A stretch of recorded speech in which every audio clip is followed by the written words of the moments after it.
Hello नमस्कार, कैसे हैं आप दोस्तों। अभी हम लोगों ने कुछ दिन पहले एक वीडियो बनाया था जिसमें हमने और सीजी टेट और शिक्षक भर्ती एग्जाम्स की तैयारी के विषय में चर्चा किया था। लेकिन कुछ लोगों का डाउट आ रहा था कि अभी जो प्री बीएड प्री डीएड होने वाला है उसकी भी तैयारी के विषय में कुछ बताइए। तो आज हम उसी की तैयारी के विषय में चर्चा करने हेतु यह वीडियो बना रहे हैं। तो देखिए, जैसे किसी भी एग्जाम्स में सफलता प्राप्त करने के लिए दो चीज़ें बहुत महत्वपूर्ण होती। पहला तो होता है सिलेबस, दूसरा होता है प्रीवियस ईयर क्वेश्चन पेपर। ये छोटे से छोटे एग्जाम से लेकर अगर आप बड़े से बड़े एग्जाम यूपीएससी तक भी जाएं तो उसमें भी सिलेबस और प्रीवियस ईयर पेपर का बहुत मेन रोल होता है। तो देखिए, अगर आप तो प्री बीएड या प्री डीएलएड एग्जाम में सफलता प्राप्त करने में सबसे पहले तो आप ये कर सकते हैं कि आप प्रीवियस ईयर पेपर को पहले देख लीजिए। और प्रीवियस ईयर पेपर आपको बहुत आसानी से मिल जाएगा। ये तो हर साल pre BEd pre DElEd exam होता है। तो सबसे पहले तो आपको प्रीवियस ईयर पेपर को ही देखना चाहिए।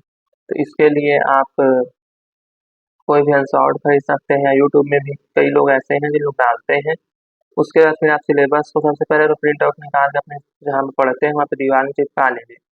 और प्रीवियस ईयर पेपर का कोई ऐसा क्वेश्चन आया उसका एनालिसिस के बाद आप सिलेबस से पढ़ना चालू कीजिए। अब सिलेबस से आप कैसे पढ़ेंगे, तो देखिए, जैसे कि आपके अगर सिलेबस में देखें तो आपका सिलेबस मूलतः 4 भागों में बटा हुआ है। 5 भागों में बटा हुआ है, जिसमें पहला सामान्य मानसिक योग्यता जिसको हम लोग कहते हैं रीजनिंग, ये 30 नंबर का। सामान्य ज्ञान है 20 नंबर का। और शिक्षण अभिरुचि है 30 नंबर का। सामान्य हिंदी है 10 नंबर का। इसी तरीके से सामान्य इंग्लिश भी है 10 नंबर का। तो इस तरीके से टोटल आपके 100 नंबर हो जाते हैं। CG pre BA pre DElEd का सिलेबस लगभग सेम ही है। तो दोनों में कुछ ज़्यादा अंतर नहीं रहता है। तो आप जैसे अभी तो मेरे पास डीएलएड का सिलेबस खुला हुआ है। अब अगर आप बीएड बीएड का भी सिलेबस देखें तो यही रहता है लगभग।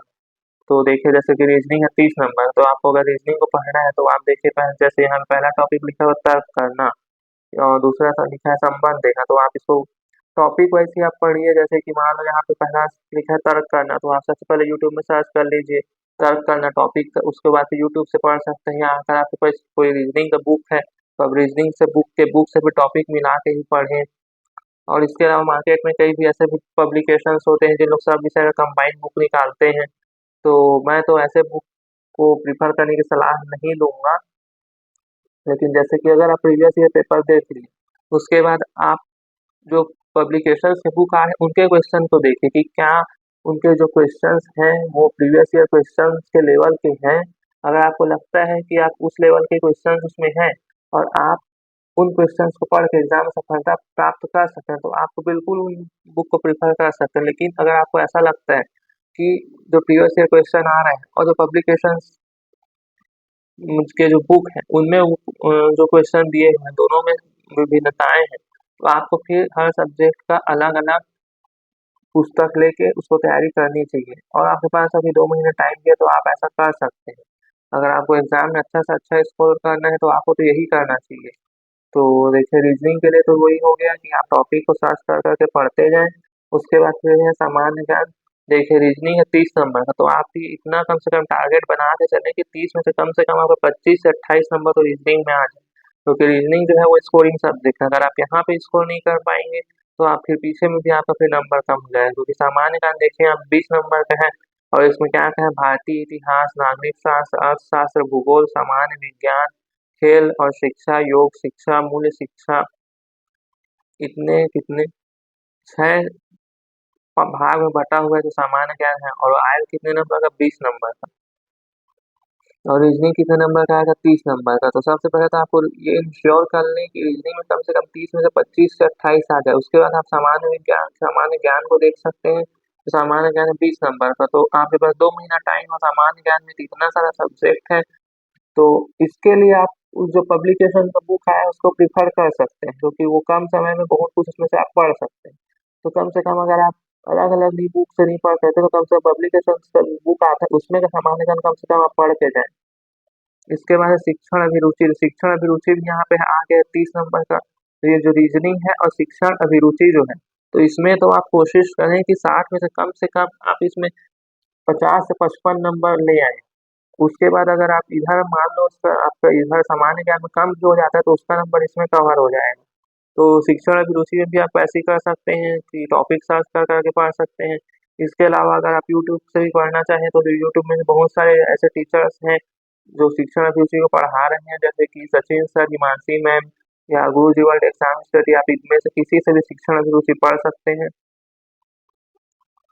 और इसके बाद है सामान्य हिंदी। सामान्य हिंदी में व्याकरण है, वर्ण विचार, शब्द रचना। अब देखिए वर्ण विचार में जैसे है स्वर, व्यंजन, अक्षर, वर्तनी, लिंग, वचन, शब्द रचना, उपसर्ग, प्रत्यय, समास। अब मेरे जो वीडियो देखे उनमें से तो अधिकतर हिंदी मीडियम वाले ही होंगे, तो मैं उम्मीद कर सकता हूँ कि कम से कम हिंदी मीडियम वाले हैं तो 10 में से कम वो 7 से 8 नंबर हिंदी में ले आए। और इसके लिए आपको ग्रामर ही पढ़ें तो ग्रामर के लिए अगर आप बुक कोई भी मार्केट से उठा सकते हैं, कोई भी बुक, और पढ़ते रहिए ग्रामर को। कम से कम मान लो जैसे आप रीजनिंग पढ़ लिए, सामान्य ज्ञान पढ़ लिया और बुक अगर बोर लग रहा है तो थोड़ा हिंदी उठा के देख लिए, तो ऐसे आप पढ़ सकते हैं। हिंदी के लिए अगर आपको यूट्यूब में सजेस्ट मैं करना चाहूँ तो स्टडी 91 से आप पढ़ सकते हैं। इसके अलावा इंग्लिश, तो इंग्लिश के लिए देखेंगे अगर पार्ट ऑफ स्पीच है, यहाँ पे सिंपल सेंटेंसेस है, यहाँ पे कंपाउंड सेंटेंसेस है, यहाँ पे डिटरमाइनर है, क्लॉज है। इंग्लिश के लिए वोकैबुलरी है, रीडिंग कॉम्प्रिहेंशन है। तो हिंदी मीडियम वालों के लिए तो इंग्लिश 10 नंबर में से तो इतना सारा पोर्शन हो तो 1-2 महीने के अंदर कवर करना बहुत मुश्किल हो सकता है। लेकिन अगर आप करना चाहें तो कर भी सकते हैं। इंग्लिश के लिए अगर आपको कम समय में इंग्लिश की अच्छी तैयारी करनी है तो या तो पहले तो आप, अगर आपको कुछ नहीं आता है तो आप पहले तो पब्लिकेशंस के बुक आते हैं उसमें से पढ़ लीजिए, जो सबके विषय का कॉम्बिनेशन वाला आता है। उसके बाद में अगर आप पढ़ना चाहें और तो ब्लिंक टू पैरामाउंट एक नीतू मैम का बुक आता है, उससे भी आप इंग्लिश को पढ़ सकते हैं अगर आपके पास टाइम है तो। तो अभी जो मैंने बताया उसको शॉर्ट में एक बार और बता देता हूँ। आपका रीजनिंग है 30 नंबर है, 30 में से आप कम से कम सबसे पहले तो अगर आपको तैयारी शुरू करनी है, आप शुरुआती स्टेज में सबसे पहले आप प्रीवियस ईयर पहले पढ़ लीजिए।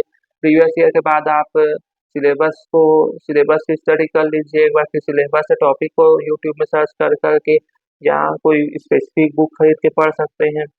तो अगर सिलेबस को देखें तो सिलेबस 5 भागों में बटा हुआ है, जिसमें रीजनिंग है 30 नंबर का, शिक्षण अभिरुचि है 30 नंबर का, सामान्य ज्ञान है 20 नंबर का, हिंदी है 10 नंबर का और इंग्लिश है 10 नंबर का। तो ऐसे करके आपके 100 नंबर हो जाते हैं। तो अब देखिए अगर आप सिर्फ और सिर्फ इसको बस देखें कि शिक्षण अभिरुचि और रीजनिंग, तो ये शिक्षण अभिरुचि और रीजनिंग थोड़ा आसान भी पड़ता है और इसमें नंबर भी ज़्यादा है, 60 नंबर का पोर्शन इसमें है। तो आप कम से कम इसमें अपना टारगेट लेके चलिए कि 50 से 55 नंबर इसमें आ जाए। तो इसके लिए आप इन्हीं दोनों को पहले पढ़ना चालू करें। इसके बाद फिर हिंदी है। हिंदी में मान लो अगर आप हिंदी मीडियम से हो तो कम से कम इतना तो कोशिश कर सकते हैं कि हिंदी में कम से कम 7 से 8 नंबर आ जाए, क्योंकि इंग्लिश मान लो अगर कट भी गया तो इंग्लिश का हिंदी में कवर हो जाए। और इसके बाद फिर सामान्य ज्ञान के ऊपर अगर हम करना चाहें तो सामान्य ज्ञान में आप जो ही पब्लिकेशंस अपनी बुक निकालते हैं तो सामान्य ज्ञान और इंग्लिश जो आपको मान लो कठिन लगता है और टाइम भी नहीं है पढ़ने के लिए, जिसके लिए टाइम नहीं है पढ़ने के बाद जो कठिन लगता है तो उन्हीं बस को आप इन जो पब्लिकेशंस की बुक है उनसे पढ़ें। बाकी अगर रीजनिंग को देखें या शिक्षण अभिरुचि को देखें तो उसके लिए तो आपको स्पेसिफिक बुक से ही पढ़ना चाहिए कि ताकि उसमें अच्छे से अच्छा नंबर आ सके। इसके अलावा और कुछ क्वेश्चन हैं, जैसे कि कितने घंटे पढ़ाई करनी चाहिए। तो देखिए एग्जाम का टाइम है और आपका सिलेबस इतना ज़्यादा है कि आप घंटे हिसाब से घंटा देके पढ़ाई नहीं कर सकते। आपको जब भी टाइम मिले तो आपको पढ़ना चाहिए। कहाँ से चालू करें, अगर आपके मन में डाउट है कहाँ से चालू करें तो आप वही है, पहले प्रीवियस ईयर पेपर देख लीजिए, उसके बाद फिर सिलेबस एक बार पढ़ लीजिए, उसके बाद सिलेबस के टॉपिक मिला मिला कर ही पढ़ना चालू करें। अगर बुक्स बोलना चाहूँ तो देखिए बुक के लिए कोई भी आप पब्लिकेशन से बुक ले आइए, एक तो कॉम्बो वाला। उसके अलावा शिक्षण रुचि अगर आपको पढ़ना है तो एक लूसेंट का बाल विकास शिक्षा शास्त्र करके बुक आता है, उसमें शिक्षण अभिरुचि पढ़ सकते हैं। और रीजनिंग के लिए आप कोई भी मार्केट से बुक ला सकते हैं, या तो सीजी व्यापम या सीजी व्यापम का जो प्रीवियस ईयर क्वेश्चन आता है आप उसको ही पढ़ के अगर चल देंगे तब भी रीजनिंग में आप अच्छे से अच्छा इसको कर सकते हैं। यही था मेरी तरफ से आप लोगों के लिए एडवाइस। आप सभी को मेरी तरफ से एग्जाम्स के शुभकामनाएं। तब तक के लिए धन्यवाद।